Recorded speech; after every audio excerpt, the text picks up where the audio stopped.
ইসলাম universal, সবার জন্যে, শুধু আরবের জন্যে না, মক্কার জন্যে না, মদিনার জন্যে না।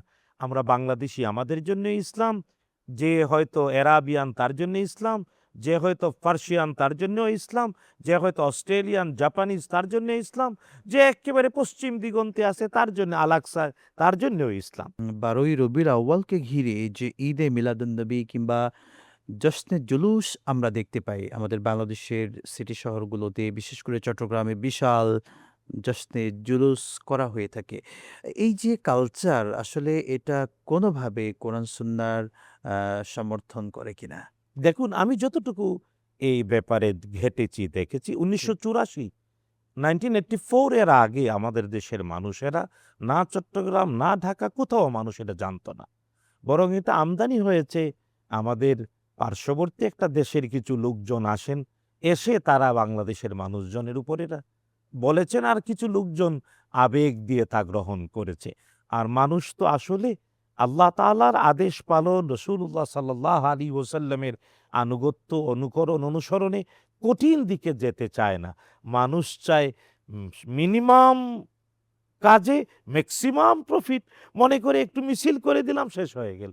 না, অবশ্যই ৫ ওয়াক্ত জি। সালাত আদায় করতে হবে, রমজানের সিয়াম পালন করতে হবে, সম্পদ থাকলে যাকাত দিতে হবে, হজ করতে হবে, কোরআন প্রতিদিন পড়তে হবে, রাসূলুল্লাহ সাল্লাল্লাহু আলাইহি ওয়াসাল্লামের সুন্নাহ জীবনের প্রতিটি মুহূর্তে বাস্তবায়ন করতে হবে। বিষয়টা হলো আমাদেরকে মূলে ফিরে যেতে হবে। এই একটুখানি চটকদার বিষয়ের দিকে গিয়ে মূলত ওই মানুষ সহজের দিকে দৌড়ায়, আর যা স্বাভাবিক তার থেকে মুখ ফিরিয়ে নেয়। জি। বাস্তবতাটা তাই। আল্লাহ হেদায়েত নসিব করুন। আল্লাহুম্মা আমিন। শেখ, 12ই রবিউল আউয়ালকে কেন্দ্র করে আমাদের বাসা-বাড়িতে হয়তো হালুয়া রুটি, ভালো আয়োজন কিংবা মিলাদ মাহফিলের ব্যবস্থা বিভিন্ন জায়গায় হয়ে থাকে। আসলে এটা কতটা সওয়াবের কাজ হবে, যদি একটু বলতেন? দেখুন, ১ নাম্বার, ১২ই রবিউল আউয়াল যেহেতু নবীজি সাল্লাল্লাহু আলাইহি ওয়াসাল্লামের জন্মদিন প্রমাণিত নয়, তাই ওই দিনে আনন্দ করার প্রশ্নই আসে না। জি। বরং ওই দিনে রাসূলুল্লাহ সাল্লাল্লাহু আলাইহি ওয়াসাল্লাম পৃথিবী থেকে বিদায় নিয়েছেন। তাই নবীজির বিদায়ের দিনে তো আর আনন্দ করা যায় জি। না।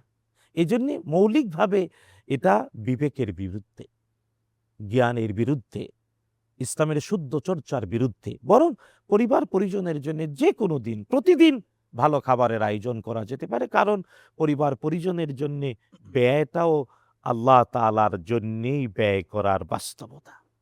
সুতরাং দ্বিতীয় যে পয়েন্ট আপনি বললেন যে আমরা হয়তো ওই ১২ই রবিউল আউয়ালকে রাসূল সাল্লাল্লাহু আলাইহি ওয়াসাল্লামের জন্মদিন, এটার জন্যে মিলাদের আয়োজন করি। জি। দেখুন, মিলাদ আরবি শব্দ। মিলাদ মানে জন্মগ্রহণ করা অথবা জন্মগ্রহণ সংশ্লিষ্ট বিষয়ে আলোচনা করা। তো যেদিন রাসূলুল্লাহ সাল্লাল্লাহু আলাইহি ওয়াসাল্লাম পৃথিবী থেকে বিদায় নিলেন, ওই দিন আপনি জন্ম নিয়ে আলোচনা করবেন? বরং রাসূলুল্লাহ সাল্লাল্লাহু আলাইহি ওয়াসাল্লামের জীবনটা, নবীজি সাল্লাল্লাহু আলাইহি ওয়াসাল্লামের জন্মপূর্ব জীবন, জন্মগ্রহণ থেকে নিয়ে পৃথিবী থেকে বিদায় নেয়ার প্রতিটি মুহূর্ত জি। আমাদের জন্যে শিক্ষা, আমাদের জন্যে চর্চার, আমাদের জন্যে অনুকরণ, অনুসরণের। মুহাম্মদুর রাসূলুল্লাহ সাল্লাল্লাহু তাআলা আলাইহি সাল্লাল্লাহু ওয়াসাল্লামের আলাইহি মিলাদ ওয়াসাল্লাম। নিয়ে আলোচনা করা নিঃসন্দেহে ভালো কাজ। কিন্তু নিঃসন্দেহে। কিভাবে? ওখানে আলোচনা করতে হবে রাসূলুল্লাহ সাল্লাল্লাহু আলাইহি ওয়াসাল্লামের জন্মপূর্ব জীবন, অর্থাৎ তার দাদা, তার দাদার বাবা, তার বংশ, পৃথিবীর শ্রেষ্ঠতম বংশ, যে বংশের পরিচয়ে আল্লাহ তাআলা একটি সূরা নাজিল করেছেন, সূরাত কুরাইশ।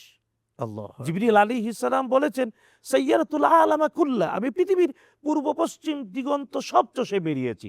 কুরাইশের মতো নিষ্কলুষ পবিত্র বংশ দ্বিতীয়টা খুঁজে পাইনি। আজ আমরা সুবহানাল্লাহ। কয়জন বংশ নিয়ে চিন্তা করি? নিজের আল্লাহু বংশের আকবার। ব্যাপারে কতটুকু সচেতন? বরং বংশ সংরক্ষণ করা, বংশের পরিচয় জানা, বংশকে নিজের সন্তান, উত্তরাধিকারীদের মধ্যে পরিচয় করানো, এটা জ্ঞানের অংশ। এটা জ্ঞানের অংশ। কিন্তু আমাদের মধ্যে এটা নাই। হ্যাঁ, যদি রাসূলুল্লাহ সাল্লাল্লাহু আলাইহি ওয়াসাল্লামের মিলাদের মধ্যে নবীজির বংশ পরিচয় নিয়ে আলোচনা হয়, হতে পারে। হতে পারে রাসূলুল্লাহ সাল্লাল্লাহু আলাইহি ওয়াসাল্লামের পিতা, নবীজির দাদা, তো দাদার কথা যদি বলি তাহলে অন্তত ঘন্টার পর ঘন্টা বলা যাবে। শুধু এতটুকুন বলি, রাসূলুল্লাহ সাল্লাল্লাহু আলাইহি ওয়াসাল্লামের দাদা, যার নাম আব্দুল মুত্তালিব নামে সবাই চিনে, আসলে কিন্তু আব্দুল মুত্তালিব আসল নাম না। আসল নাম হলো শাইবা। শাইবা। শাইবা। এবং এর কারণ হলো শাইবার বাবা হাশেম, জি। তিনি মক্কাতুল মুকাররমা থেকে ব্যবসা করার জন্য সিরিয়া যাচ্ছেন। মদিনায় গিয়ে বিয়ে করলেন এবং মানে থাকলেন শ্বশুর বাড়িতে, তার স্ত্রী সন্তান সম্ভবা হলেন। তারপর তিনি চলে গেলেন সিরিয়া। সিরিয়া গিয়ে অসুস্থ হয়ে হাশেম ইন্তেকাল করলেন, রাসূল সাল্লাল্লাহু আলাইহি ওয়াসাল্লামের দাদার বাবা। জি।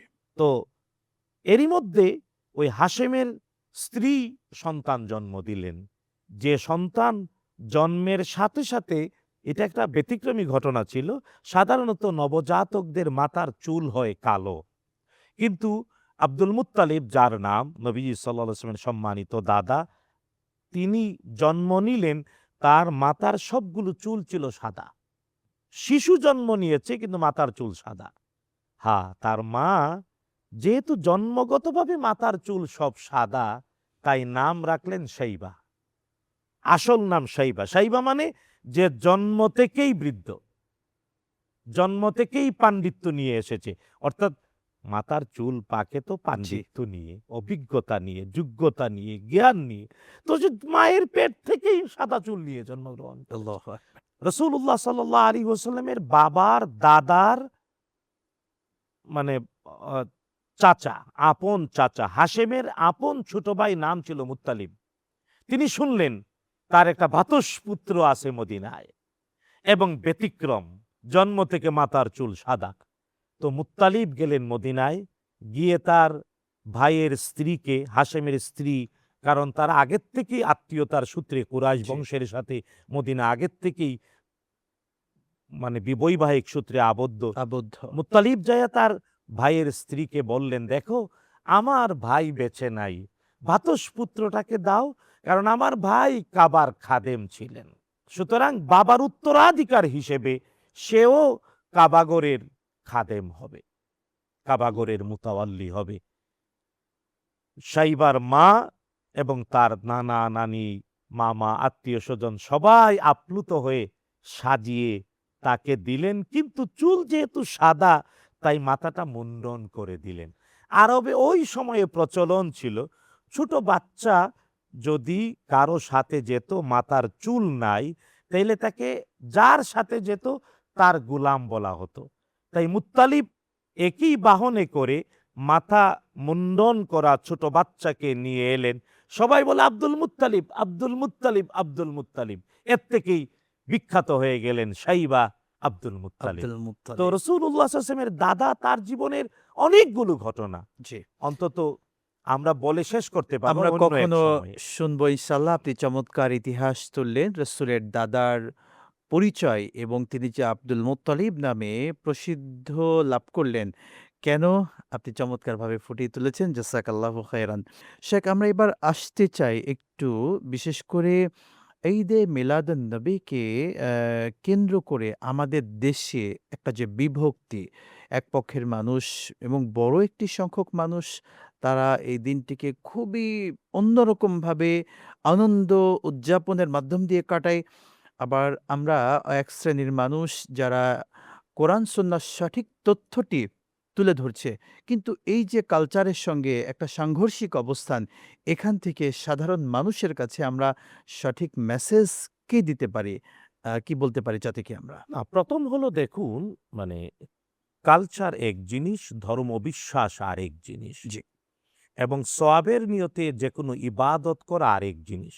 সওয়াবের নিয়তে ইবাদত হিসেবে যেকোনো কাজ করার পূর্ব শর্ত তা প্রশ্ন করতে হবে যে রাসূলুল্লাহ সাল্লাল্লাহু আলাইহি ওয়াসাল্লাম করেছেন কিনা, সাহাবায়ে কেরাম রাদিয়াল্লাহু আনহুম করেছেন কিনা, তাবেঈন বা আতবাআত তাবেঈন বা সোনালী যুগের মানুষ রাহিমাহুমুল্লাহ তারা করেছেন কিনা। জি। যদি দলিল পাওয়া যায় তাহলে অবশ্যই সওয়াবের নিয়তে সকল কাজ করা যাবে। কিন্তু যদি তারা না করে থাকেন, সোনালী যুগের মানুষরা না করে থাকেন, তাহলে কিছুই করা যাবে না ইবাদত নিঃসন্দেহে। হিসেবে। ২ নাম্বার, হ্যাঁ, আমরা যে কালচার বলি, দেখুন এই লুকাচার, কালচার, সামাজিকতা, এগুলো আবার ইসলাম খুব ব্রডলি দেখে। জি। কারণ ইসলাম ইউনিভার্সাল, সবার জন্যে, শুধু আরবের জন্যে না, মক্কার জন্যে না, মদিনার জন্যে না। আমরা বাংলাদেশি, আমাদের জন্য ইসলাম, যে হয়তো এরাবিয়ান তার জন্য ইসলাম, যে হয়তো পার্সিয়ান তার জন্যও ইসলাম, যে হয়তো অস্ট্রেলিয়ান জাপানিজ তার জন্য ইসলাম, যে একেবারে পশ্চিম দিগন্তে আছে তার জন্য আলাকসা, তার জন্যও ইসলাম। জি। তো ইসলাম প্রত্যেক ভূখণ্ডের নিজস্ব কিছু কালচার, যদি না তা শরিয়ার সাথে সাংঘর্ষিক না হয় তাহলে এটাকে নিষেধ করে না। তবে এই ক্ষেত্রে জি। আমরা বলতে পারি যে হ্যাঁ, আমাদের দেশে হয়তো শত বছর থেকে অথবা বাংলাদেশ নামক রাষ্ট্র অথবা ব্রিটিশ থেকে স্বাধীন হওয়ার পর আমরা পাকিস্তান আমল থেকে তারপরে ৭১-এ বাংলাদেশ স্বাধীন হওয়ার পর থেকে নিয়ে আমাদের দেশে এটা একটা কালচারে পরিণত হয়েছে আপনি যা বলেছেন। আমরা এই কালচারটাকে এর মধ্যে যা শরিয়ার সাথে সাংঘর্ষিক তা বের করে দেব। জি, যা পজিটিভ তা তুলে ধরবো। এইজন্যে নিঃসন্দেহে। অন্তত সরকারি ছুটির দিন আমরা কাজে লাগাবো। আমরা বলব ইয়েস, নবীজির জীবন জানো। আল্লাহু আকবার! খুবই চমৎকারভাবে আ আপনি অভিজ্ঞতার আলোকে কিছু তথ্য দর্শকদের সঙ্গে শেয়ার করলেন। জাযাকাল্লাহু খাইরান।